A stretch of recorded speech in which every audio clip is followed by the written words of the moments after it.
to comment on the state legislatures, what they are labeling as tax reform, and increasing our sales tax, which goes into effect almost immediately, and transferring some people's property taxes from themselves to others. I am going to myself get an enormous property tax cut, and it befuddles me that the state legislature would think the best policy is to give someone in my position a huge tax cut at the expense of low-income, moderate-income working families who are going to get an increase in their taxes, especially as a result of the sales tax.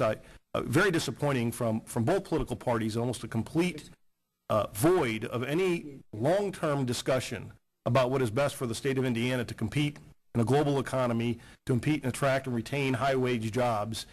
This was a short-term, immediate response that almost had no implications for the long term, driven, I think, largely by the fact that they're all up for re-election this year. I think that in many ways Governor Daniels has done an admirable job of trying to look out the long-term interest of the state, but he gets an F in his grade from me on these efforts, and I'd say the same thing for the members of my party. Their leadership did not have a serious counter-proposal to the governor's short-term proposal.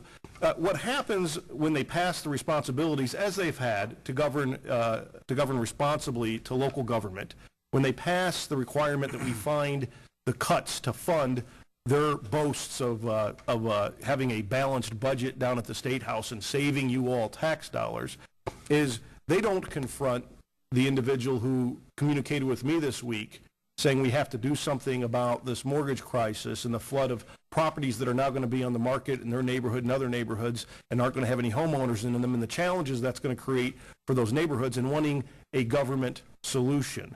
Or I'll give you another example, a businessman who did a very nice job of investing in our core city, improved a property tremendously. It's a very nice place, and continually calls wanting his alley to be done by the government now. Feels entitled to it because of the significant investment he's made. I think he deserves a lot of consideration. But what he's calling and asking me for is more government.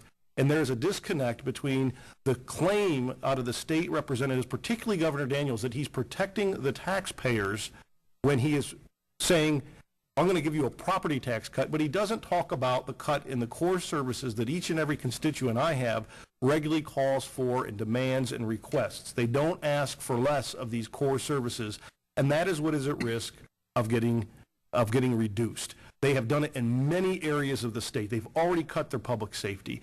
What happened in Indianapolis and the state of Indiana property taxes is very clear. Almost all the responsibility rests with the changes or the failure to act in state government, while they have done a hood and wink of the taxpayer, trying to pass it on through a continual message stemming from the governor's office, but as well as from both houses down there, that for some reason this is local government's fault. That is a complete and utter fabrication, and it's a removal of personal responsibility. The governor early on said something I think that was very smart, as he said, we have to be honest with the citizens of Indiana about what the costs of government are, and you've never heard another thing from them. Finally, we've done a lot to reform local government in the city of Fort Wayne, Republicans and Democrats alike, to get more out of less, led by a tremendous leadership team under Mayor Richard, I think continued on Mayor Henry, and by the Democrats and Republicans on city council.